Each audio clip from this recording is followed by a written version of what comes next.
حكايتنا النهاردة بتتكلم عن الطموح والأحلام والخذلان والعيلة اللي هي المصدر الأول للأمان.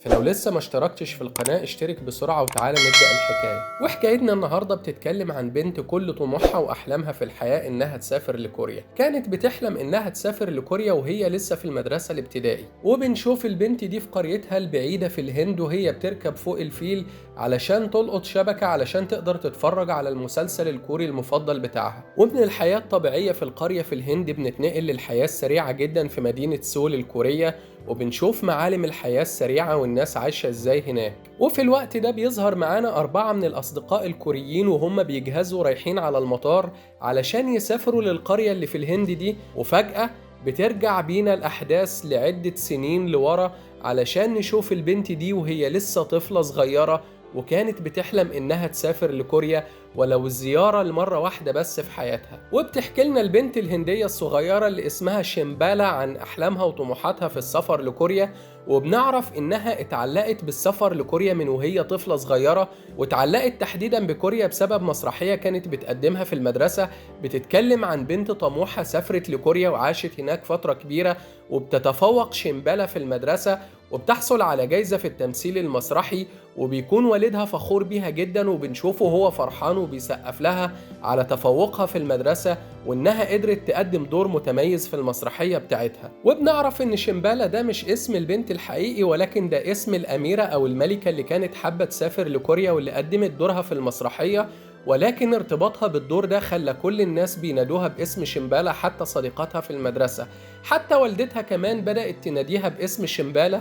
ومن الوقت ده اتعرفت البنت بالاسم ده، واتعرفت كمان بحبها وطموحها الكبير للسفر لكوريا في وسط كل أهلها وأصدقائها، وكل معارفها بقوا عارفين إن حلمها الكبير إنها تسافر لكوريا. وبنشوف شيمبالا وهي بتحاول تقلد الثقافة الكورية في كل حاجة سواء في الأكل أو الشرب أو اللبس، وكمان بيبقى في مدرس بيحاول يعلمها بعض العادات والتقاليد بتاعة كوريا، وده بيأكد على مدى هوس البنت الكبير بالثقافة الكورية ومدى حبها لكوريا وإنها عايزة تسافر تعيش هناك. وفجأة بيظهر معانا ولد اسمه ماني، وده بيكون حب شيمبا اللي بتعرفنا عليه وبتقول إنها بتحبه زي حبها لكوريا بالظبط ويمكن أكتر كمان شوية. وبنتنا بتروح تكلم ماني وبتقوله إنها بتحب كوريا جدا وإنها عايزة تسافر هناك، فبيقول لها بمنتهى البساطة والتلقائية روحي لمحطة القطر واحجزي تذكرة وسافري على كوريا. فبترجع محطة القطر وبتقعد، وللأسف ما بتلاقيش قطر رايح على كوريا، فبترجع لوالدها وبتحكي له وبتقول له،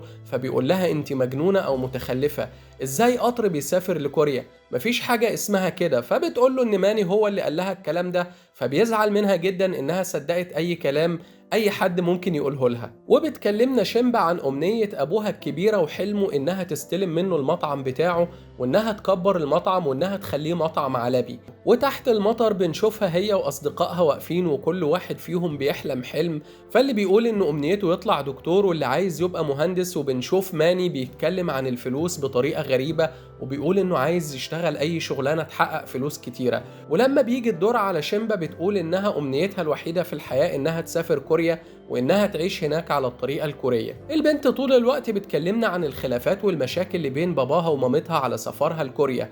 باباها عايزها تكبر المطعم بتاعهم في البلد، ومامتها عايزاها تتجوز وتعيش في البيت، وعلشان كده باباها بيبعتها لبلد تاني جنبهم علشان تاخد دورة مكثفة في إدارة المطاعم وتتعلم ازاي تدير المطعم وتكبره من بعده. وبنشوف شيمبا وهي رايحة للبنك في البلد بتاعتهم علشان تاخد قرض علشان تقدر تسافر لكوريا، ولكن مدير البنك بيقول لها ما اقدرش اديكي قرض علشان تسافري وتعيشي هناك، ولو سافرتي وعشتي هناك هتسددي ازاي الاقساط والفوائد بتاعة البنك؟ الحل الوحيد انك تعملي قرض تعليمي علشان تسافري تتعلمي في كوريا، مش علشان تسافري وتعيشي هناك وما ترجعيش بلدك تاني. وبتروح شيمبا تقدم على جواز سفر علشان تسافر على كوريا، وبنشوف باباها ومامتها وهم بيتخانقوا مع بعض، ومامتها بتقول لباباها انت اللي دلعت البنت دي زيادة عن اللزوم ولازم تشوف لك حل علشان تجوزها. وباباها بيروح يتكلم معاها وبيقول لها يا بنتي انت هتستلمي المطعم بعد مني وهنعيش في سعادة. النهاردة في حد جه علشان يتقدم لك وانا عايز اسمع منك كلمة لان انت ما بقيتيش صغيرة ولازم نجوزك باسرع وقت ممكن.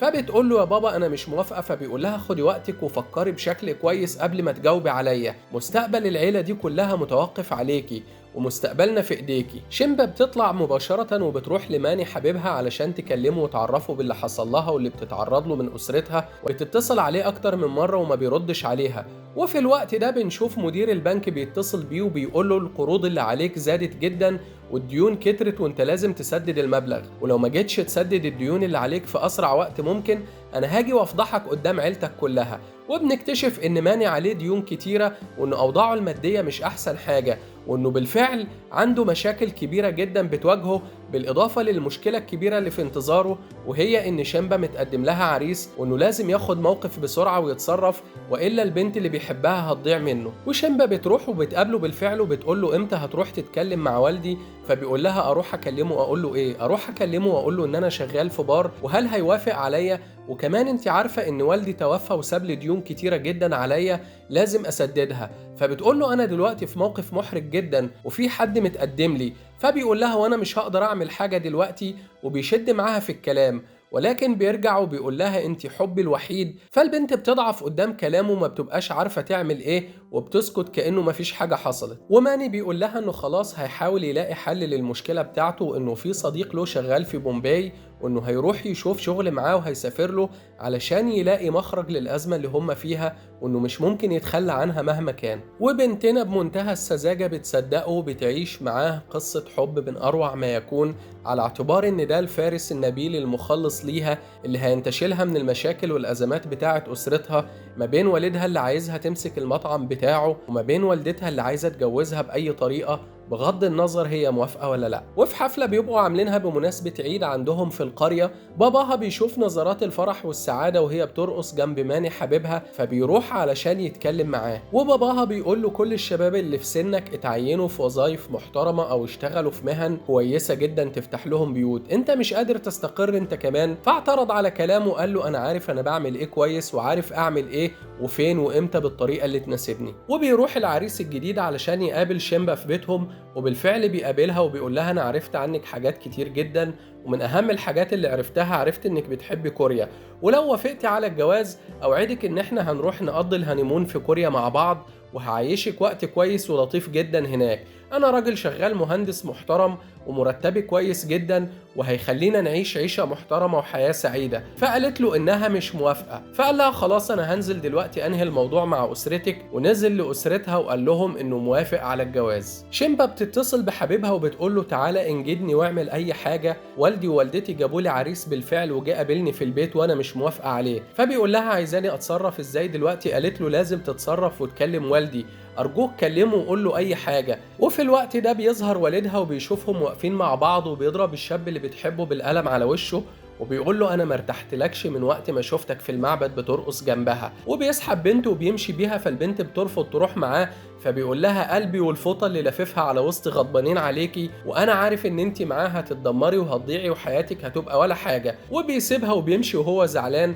فبتقول لي ماني اعمل اي حاجة، فبيقول لها تعالي معايا وما تسألينيش عن اي حاجة ولا اقولك عليه تنفذيه بالحرف والا تروحي دلوقتي ترجعي لباباكي وما اشوفش وشك تاني. وبالفعل بنتنا الخايبة بتسيب اهلها وبتروح بتسافر معاه لبلد تاني بعيدة عن البلد بتاعتهم اللي هي عايشة فيها، وبيجهز لها بيت وبيقول لها اجهزي على ما اطلع اخلص حاجات بره وارجع لك تاني. وشيمبا بتحاول تتصل بباباها اكتر من مره ولكنه ما بيرضاش يرد عليها وبيبقى باين على ملامحه الحزن والاسى على بنته اللي رباها طفله صغيره وفاتته ومشيت مع راجل غريب ما تعرفهوش. وبنشوف شيمبا وماني وهو بيقول لها انت حلمك تسافر لكوريا علشان كده احنا الاتنين لازم نسافر مع بعض، فبتقول له هنجيب فلوس منين علشان نسافر؟ انت فاهم الدنيا عامله ازاي؟ فبيقول لها مالكيش علاقه، انا هتصرف في الفلوس وهدبرها بمعرفتي، انا اعرفك من 9 سنين ولازم تثقي فيا. فقالت له انا واثقه فيك تماما وانا مستنيه ان انت تجهز للسفر علشان نمشي مع بعض. وبعد 25 يوم من الكلام ده بنشوف شيمبا وهي راكبه التاكسي ورايحه على المطار علشان تاخد الطياره بتاعتها على كوريا،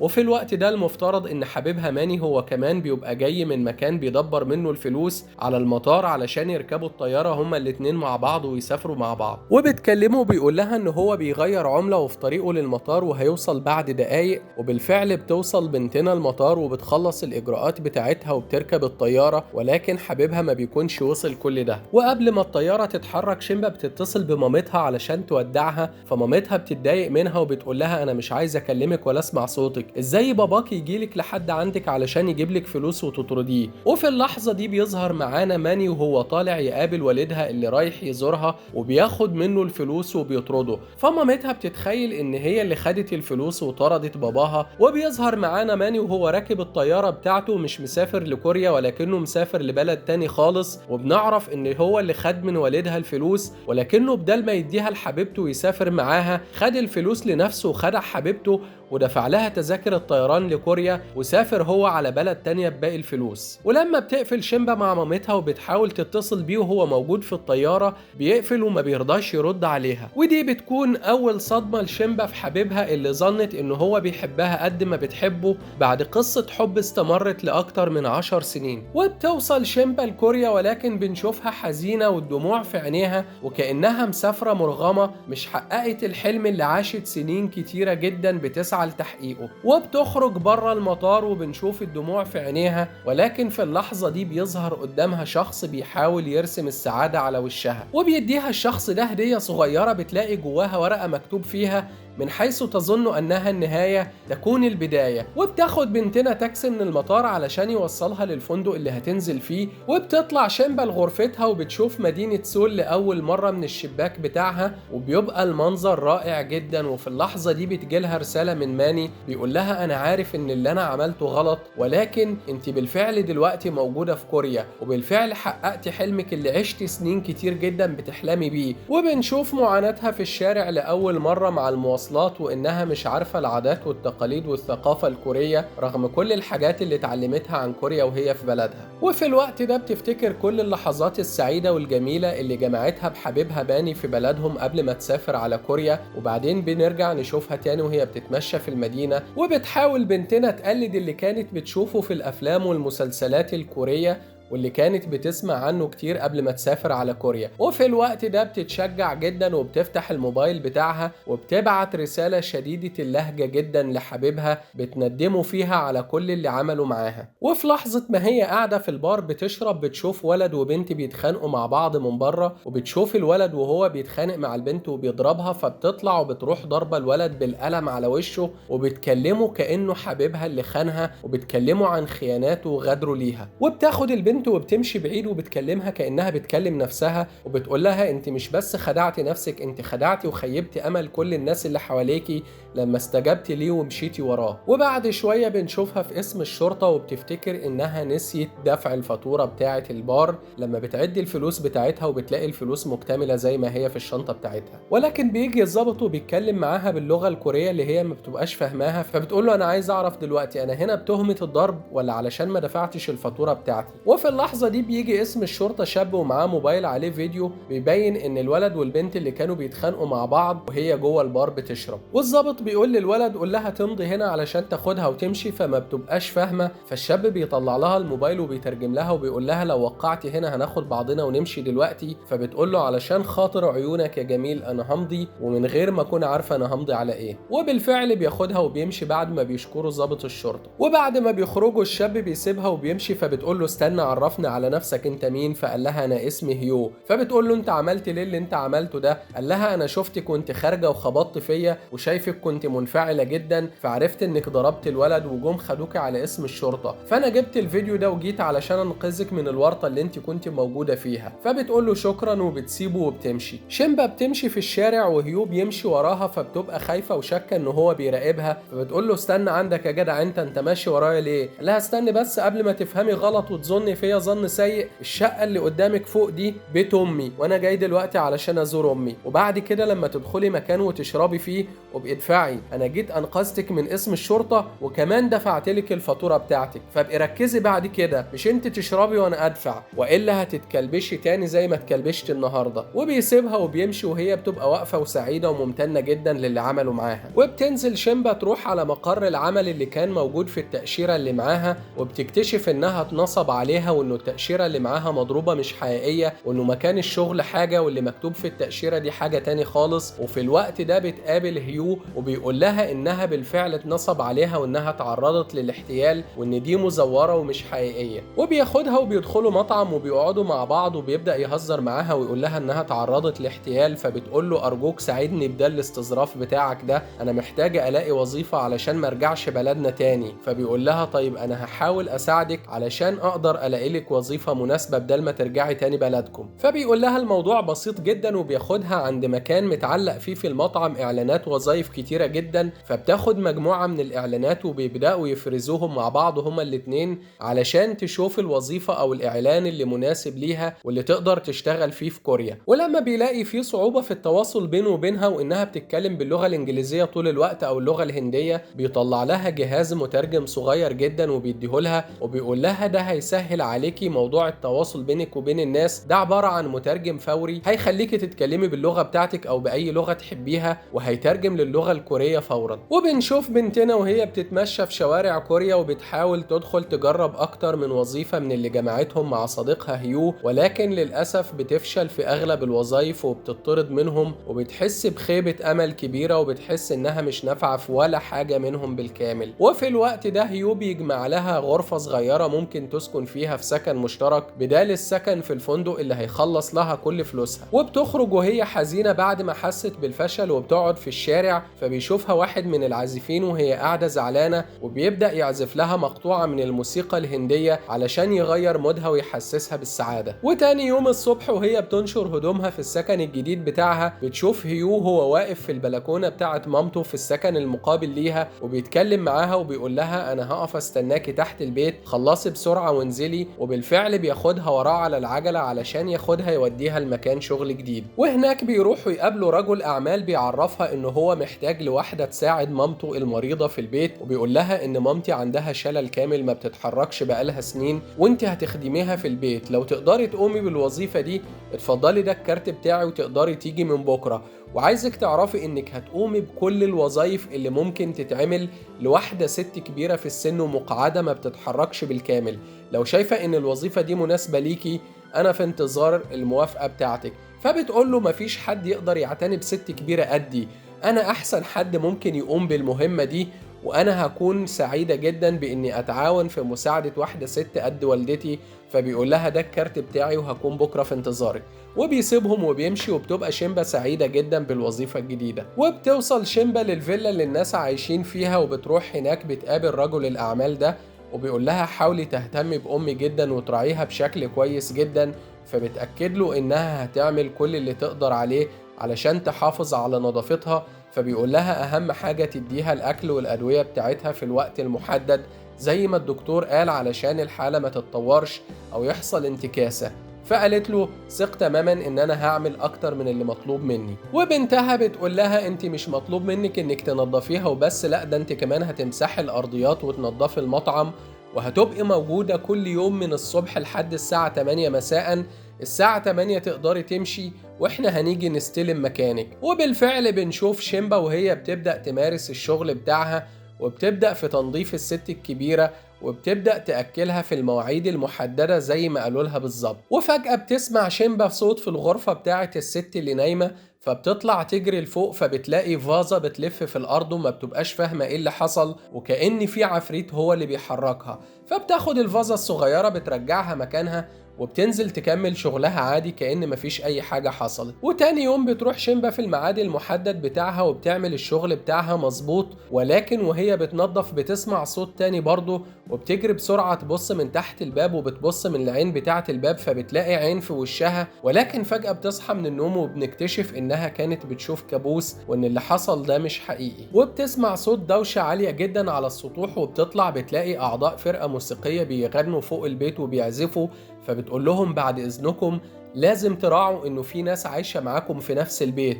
وبتسيبهم وبتنزل، فهم كمان بيخلصوا الشغل بتاعهم وبياخدوا بعضهم وبيمشوا علشان ما يعملوش إزعاج. وبتروح البيت اللي هي شغالة فيه في اليوم الثالث، ولكن المرة دي بتبقى خايفة جدا وبتبقى شاكة إن الست مش مقعدة ولا مريضة وبتحاول تتكلم معاها، فالست بتهز دماغها وبتقول لها أنا موافقة إني آكل دلوقتي. وبتنزل شيمبا تعمل شغل النظافة المعتاد بتاع اليوم، ولكن فجأة بتسمع صوت غريب جدا فبتطلع جري لفوق، ولما بتفتح الباب بتكون المفاجأة، وبتتفاجئ إن الست العجوزة واقفة على رجليها وفي كامل صحتها وطاقتها، وإنها ما عندهاش أي مشاكل ولا عندها أي أزمات صحية. وبتبدأ تتكلم معاها فما بتفهمش حاجة، وبتجيب جهاز التسجيل. فالست بتقول لها أنا مش عايزاكي تسأليني عن أي حاجة ولا عن سبب اللي أنا بعمله، ولو اتكلمتي أو جبتي سيرة باللي شفتيه قدام ولادي أنا مش بس همشيكي من البيت، أنا كمان هعملك مشاكل كبيرة جدا. وبالمناسبة أنا حطالك ساعة في جيب شنطتك، ولو اتكلمتي هقول إنك سرقت الساعة دي وهدخلك السجن، فأفضلك إنك تعملي نفسك ما شفتيش حاجة. أنا مشيت قبلك بنات كتير جدا علشان اتكلموا وقالوا إنهم حسوا بحاجات غريبة في البيت أو إنهم شافوا حاجات غريبة. عايزة تكملي معايا؟ اعملي نفسك ما شفتيش حاجة خالص، وأنا هعتبرك بنتي وهعيشك أجمل أيام عمرك ما كنت تحلمي بيها قبل كده. فقالت لها اتفقنا يا ست الكل، أنا من إيدك اليمين لإيدك الشمال. وبالفعل الجدة العجوزة بتاخد شيمبا وبتخرج بيها على الموتوسيكل بتاعها، وبيروحوا يعملوا شوبينج هما الاتنين، وبتهيصها معاها وبتشتري لها هدوم، وبتاخدها ساونا وسبا علشان يدلعوا نفسهم ويعيشوا أوقات لطيفة وسعيدة مع بعض. وشيمبا ما بتبقاش فاهمة إيه اللي بيحصل، ولكنها مستمتعة وسعيدة جدا بكل الأوقات واللحظات اللي بتقضيها مع الجدة العجوزة، اللي بترجع بسرعة قبل الساعة 8 بالليل وبتنام في الغرفة بتاعتها كأنها عيانة تماما، علشان ولادها لما يجوا يشوفوها وكأنها ما اتحركتش من مكانها. وكل ده بيحصل بالتخطيط والتنسيق ما بينها وما بين شيمبا اللي عرفت السر بتاعها، وبقى السر ده مقفول ما بينهم هما الاتنين وبس، ما عدا هيو طبعا اللي بيعرف بالتفاصيل دي. وبيخرجوا التلاتة مع بعض وبيقضوا أوقات سعيدة وكرنفالية مع بعض، وشيمبا أخيرا بتلاقي حد بيطبطب عليها وبيعوضها عن كل المعاناة وكل الحاجات السيئة اللي مرت بيها في حياتها بشكل عام، والحاجات السيئة اللي مرت بيها في كوريا من وقت ما وصلت. وبنشوفها بتتكلم مع البنت اللي عايشة معاها في الأوضة، وبتقول لها إنها محتاجة توفر كل فلوس بتحصل عليها علشان تسدد الفلوس بتاعة والدها اللي حبيبها سرقها وأخدها وسافر بيها علشان يبدأ حياته في بلد تانية. وفي الوقت ده بنشوفها بتتكلم مع الجدة العجوزة، والجدة بتقول لها ما تشيليش هم أي حاجة، أنا متكفلة بكل حاجة ممكن تحتاجيها، وأنا هقدر أوفر لك الفلوس اللي أنت عايزاها، بس سيبيني أفكر ممكن أوفر لك الفلوس دي إزاي بطريقة تضمن لك إنك ترجعي فلوس والدك بالشكل اللي يناسبك وبطريقة ما تقلش من قيمتك، وتكوني اشتغلتي وحققتي نفسك بشكل حقيقي. وبنشوفهم وهم بيكملوا جولاتهم وخروجاتهم بره مع بعض، وهم سعداء ومبسوطين جدا وكأنها خارجة مع مامتها مش مع ست بتشتغل عندها في البيت. والجدة بتقول لها أنا أنقذتك بالمناسبة، لأن أول يوم وصلت فيه ابني كان عايز يمشيكي، ولكن أنا رفضت وقلت له إن أنا متمسكة بيكي وإن أنا عايزاكي تكوني موجودة معايا. فشيمبا بتقول لها وإزاي عرفتي إني مش هبلغ ابنك؟ قالت لها أنا من أول مرة شفتك وأنا وثقت فيكي وعرفت إن أنت مش هتقولي لهم أي حاجة، ولكن قوليلي إزاي الشخص اللي كنت بتحبيه خدعك؟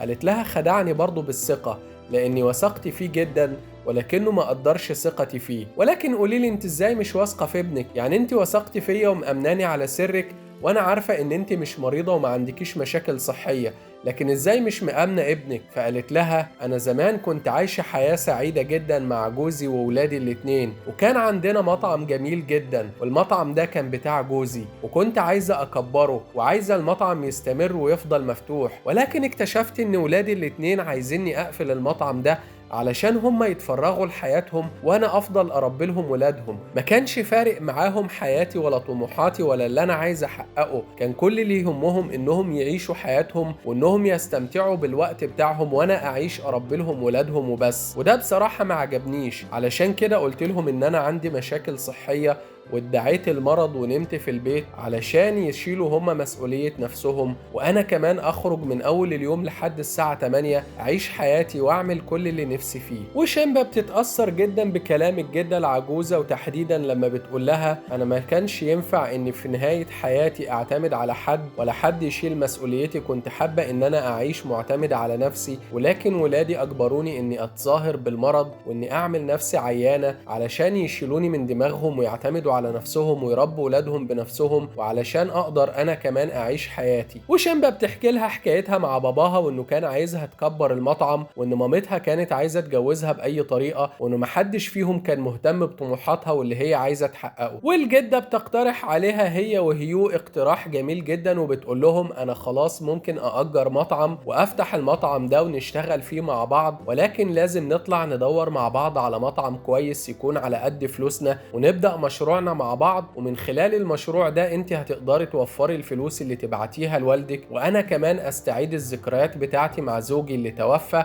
واقدر احقق حلمي اللي كنت طول عمري بتمنى اني احققه. وللاسف بعد لف وتدوير كتير جدا بيتعبوا وما بيلاقوش مطعم وبيحسوا باليأس، فهيو بيقول لهم تعبين نفسكم ليه علشان الموضوع ده ما بناقص منه ومش مهم تفتحوا مطعم. فبتقول له بنتنا ان الموضوع مش علشانها هي بس، انا كمان محتاجة للمطعم ده زيها بالظبط. وبيدخلوا بالصدفة مطعم علشان ياكلوا هناك، فبيلاقوا صاحب المطعم بيجهز الحاجة بتاعته بيجمعها في كراتين، فهيو بيفرح جدا لما بيعرف ان الراجل بيشطب المطعم وهيسيبه يمشي علشان يروح يفتح مطعم في مكان تاني، وبيروح يقول لهم. فالجدة بتفرح جدا وبتروح تكلم الراجل وبتقول له بالفعل انت هتسيب المطعم ده؟ فبيقول لها انا فعلا هسيب المطعم لاني رايح مكان تاني. فقالت له يعني اقدر اتأجره منك؟ قال لها تقدري تكلمي المالك علشان تتأجريه منه، مفيش مشكلة خالص. وبالمناسبة ايجار المطعم ده قليل جدا في السعر، والمقدم كمان بتاعه قليل وهيكون مناسب جدا ليكم. وبالفعل بيديهم رقم تليفون مالك المطعم اللي بنكتشف ان هو الضابط. وهيو بيقول للجده العجوزه ان ده نفس الضابط اللي اعتقل شيمبا قبل كده. فالضابط بيسالهم وبيقول لهم يا ترى مين فيكم اللي هتدفع الايجار؟ فالجده بتقول له ما تقلقش انا هدفع لك الايجار. وهيو بيقول له انا كمان هدفع الايجار. فبيقول له انت هتشتغل ايه؟ قال له انا هشتغل مصور معاهم. فبيروح لشيمبا وبيكلمها وبيقول لها حاولي تبقي لطيفه وما تضربيش حد، وعايز اسمع عنكم كلام كويس جدا ومش عايز تجيلي مشاكل منكم، ومبروك عليكم المطعم. وبيسيبهم وبيمشي.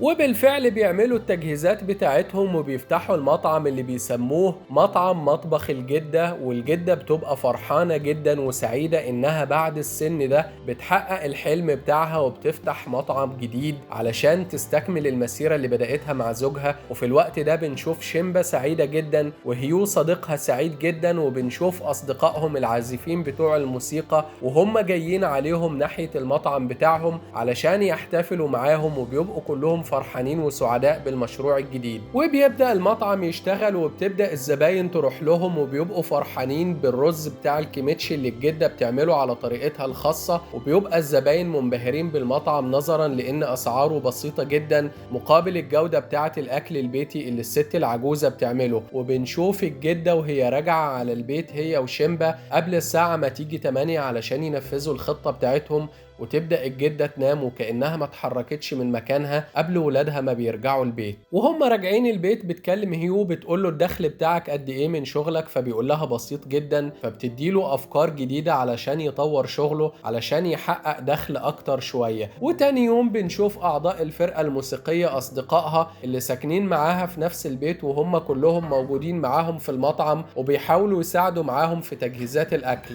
وبيتصل بيها رجل الاعمال وبيقول لها انا مسافر انا ومراتي وولادي علشان نروح نقعد فترة في بوسان، وعايزك تهتم بامي في الفترة دي. في الوقت ده رجل الاعمال بيروح مطبخ الجدة وبيشوف امه هناك بالصدفة، فهي كمان بتشوفه وبتروح تستخبى. فبيروح باعت رسالة لاخته بيقول لها في حاجة غريبة حصلت النهاردة، انا شفت واحدة ست شبه مامتنا في مطعم اسمه مطعم الجدة. ولما بيدوق الاكل بتاعهم بيستغرب جدا لانه بيفتكر الاكل اللي كانت مامته بتطبخه، وبيكتشف انه نفس الاكل بالظبط، وما بيبقاش مصدق نفسه وحاسس ان في حاجه مش مظبوطه بتحصل. علشان كده بينادي البنت اللي شغاله في المطبخ وبيقول لها تعالي يا بنتي قولي لي مين اللي طبخ الاكل بتاعكوا ده؟ فبتقول له انا اللي طبخته. فبيقول لها متاكده ان انت اللي طبختيه؟ فبتقول له اه والنعمه انا اللي طبخته. قال لها خلاص انا مصدقك مفيش مشكله. وفي الوقت ده بيجي للفرقه رساله من شركه انتاج موسيقي بتقول لهم انها شافت المقاطع بتاعتهم وانها مستعده تتعاون معاهم وانها سعيده جدا بالشغل اللي بيقدموه، وبتقول لهم انهم في اقرب وقت ممكن يحددوا ميعاد علشان يتقابلوا مع بعض. والاولاد بيبقوا فرحانين جدا ومبسوطين وبيشكروا شيمبا لان هي اللي حمستهم وساعدتهم وقدمت لهم الافكار علشان يطوروا المحتوى بتاعهم. ولكن بيتكلموا في إن في مشكلة كبيرة بتواجههم، وإنهم هيبقوا محتاجين فلوس علشان ينتجوا الأغنية المصورة بتاعتهم اللي الشركة هتبدأ تسوقها لهم. فالبنت اللي شيمبا ضربت حبيبها بتقول لهم يا جماعة أنا حبيبي السابق كان مخرج وهيقدر يساعدنا. فشيمبا بتقول لها اللي أنا ضربته بالقلم على وشه، قالت لها هو بعينه بغباوته، وده مخرج كويس وممكن يساعدنا في إنتاج الأغنية، هتبقى بس المشكلة بتاعت الفلوس، ودي هنحاول نتصرف فيها مع بعض ونحاول نلاقي طريقة علشان نجمع الفلوس دي. وفي الوقت ده شيمبا بتروح تكلم الجدة العجوزة وبتقول لها يا جدة أنا عايزة أساعد الفرقة الموسيقية وعايزة أديهم الفلوس علشان يعملوا الموسيقى بتاعتهم وينتجوا الأغنية الجديدة. فقالت لها يا بنتي الفلوس دي بتاعتك وأنا قلتلك إن دي فلوسك، عايزة تاخديها ترجعيها لوالدك انت حرة، عايزة تديها للفرقة عشان تساعديهم انت حرة، دي في النهاية فلوسك وبتاعتك وانت حرة تتصرفي فيها زي ما انت عايزة. وبنشوف الجدة وهي مجهزة لها الفلوس بالفعل وبتديها لها وبتقول لها تصرفيهم في الخير يا بنتي وما اقدرش الوم عليكي في اي حاجه بتعمليها. شيمبا بتتاثر جدا بكلام الجده اللي اديتها الفلوس بتاعتها ووفت بوعدها معاها، والاتنين بيعيطوا وبيحضنوا بعض، وبتحس شيمبا لاول مره انها لقت انسان فعلا بيحس بيها وبمشاعرها، وكمان الجدة بتحس إنها لقت الابن أو البنت اللي مش من صلبها اللي فعلا بيهتموا بيها وبيهتموا بحياتها. والجدة بتحس إن في حد وصل البيت، فبتاخد الفلوس وبتحطها في شنطة شيمبا وبتنام بسرعة على سريرها وبتقول لها أنت لازم تنزلي دلوقتي تروحي. فبتنزل شيمبا علشان تمشي، ولكن رجل الأعمال بينادي عليها وبيقول لها تعالي هنا رايحة فين. فبتروح فبتاخد مراته الشنطة بتاعتها وبتفتشها وبتقول لها ايه الفلوس دي انت جايباها منين؟ انت سرقتي الفلوس دي يا شيمبا. فبتقول لهم انا مش حرامية، انا ما سرقتش حاجة، الفلوس دي بتاعتي. فبيقولوا لها لا انت سرقتي الفلوس دي من مامتنا واحنا هنبلغ الشرطة. في اللحظة دي بتظهر مامتهم وهي واقفة على رجليها وبتصرخ فيهم وبتقول لهم انتوا انانيين وما بتحبوش غير نفسكم، الفلوس دي بتاعت شيمبا. وبتتخانق الام مع ابنها اللي بيقول لها انا لازم ارجعك بوسان فورا. فبتقول له انت ازاي تتكلم معايا بالطريقة دي ومين سمح لك انك تكلم امك بالشكل ده؟ قال لها انت كنت بتخدعينا طول الوقت اللي فات. وبتاخد الفلوس بتاعت شيمبا وبتديها لها وبتقول لها امشي دلوقتي. وما بتتحملش الام الضغط النفسي اللي ابنها بيمارسوا عليها والطريقه اللي بيكلمها بيها والانفعال اللي بينفعلوا عليها، فبتنهار وبتقع في الارض مغمى عليها وبينقلوها بالفعل للمستشفى. وبتروح شيمبا تجري وراها علشان تزورها وبيسمحوا لها تدخل، فبتقف قدامها وهي بتعيط ومنهاره وبتبقى مش عارفه تقول لها ايه. فبنشوف الدموع بتنزل من عينين الجده وصوابعها بتبدا تتحرك وكأنها بتقول لها أنا حاسة باللي أنت بتقوليه ومش عايزاكي تزعلي من بعدي. وبترجع شيمبا من المستشفى على أصدقائها الموسيقيين وبتروح تديهم الفلوس علشان يبدأوا يعملوا الأغنية المصورة بتاعتهم، وبتقول لهم الفلوس دي علشان تحققوا الحلم بتاعكم وعلشان تعملوا اللي انتوا عايزينه وعلشان تقدموا أغنيتكم للشركة. وبيبقوا سعداء جدا ومش عارفين يشكروها ازاي، وبيبدأوا بالفعل يصوروا الأغنية بتاعتهم، تبقى شيمبا معاهم وبيبقوا سعداء جدا بأنهم بينجزوا حاجة حقيقية وإنها كانت الدليل بتاعهم وإنها ساعدتهم علشان يوصلوا للي هم بيعملوه دلوقتي. وبتتابع شيمبا الأخبار وبتشوف إن زلزال ضرب القرية بتاعتها وعرضها لدمار كبير جدا، وبسرعة جدا من غير تفكير بتروح تاخد جواز السفر بتاعها وبترجع للهند.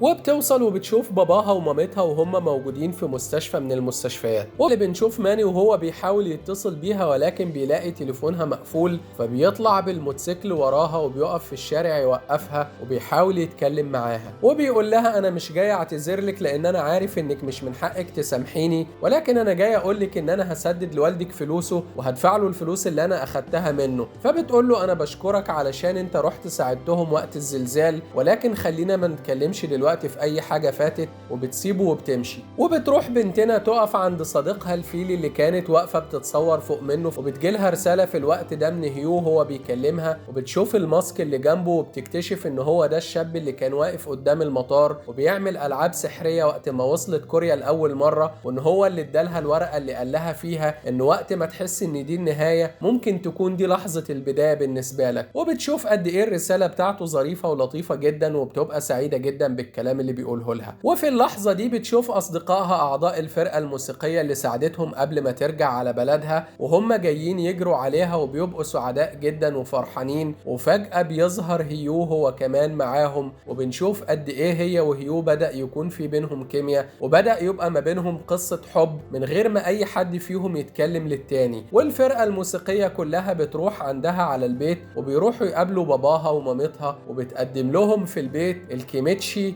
على الطريقة الهندية. وبالفعل بترجع شيمبا تاني لكوريا مع أصدقائها أعضاء الفرقة الموسيقية، وبتروح تبص على بيت الجدة اللي كانت شغالة عندها، فبتلاقي البيت مقفول ومكتوب عليه إنه معروض للبيع. وبترجع بنتنا على المطعم بتاع مطبخ الجدة، وبتفتكر الذكريات اللي مرت بيها هي وأصدقائها هناك، وبتشوف قد إيه إنها قضت وقت لطيف جدا مع الجدة اللي ساعدتها في إنها توفر الفلوس علشان تسعد الفرقة الموسيقية، وإنها قدرت من خلالهم تكون صداقة وعلاقة قوية جدا خلت والدها يثق فيها لما كلهم راحوا مخصوص علشان يزوروها في الهند. وبتقابل هيو اللي بيديها رسالة مبعوتة لها من الجدة اللي بتقول لها انها سعيدة جدا انها تعرفت عليها، وانها كانت موجودة في حياتها في فترة زمنية معينة، وانها ساعدتها تحقق الحلم بتاعها في انها تفتح المطعم اللي كان نفسها تفتحه من وقت ما كانت عايشة هي وجوزها. وبتقول لها الجدة انت مش مجرد بنت اتعرفت عليها ولا جات اشتغلت في البيت شوية ولا اتشاركت انا وهي في مطعم مع بعض، انت بنتي الحقيقية وهتفضلي بنتي، وهفضل طول الوقت ادعيلك طول ما انا حية، وحتى لو رحت عالم تاني هفضل فاكراكي ومتذكراكي بكل خير،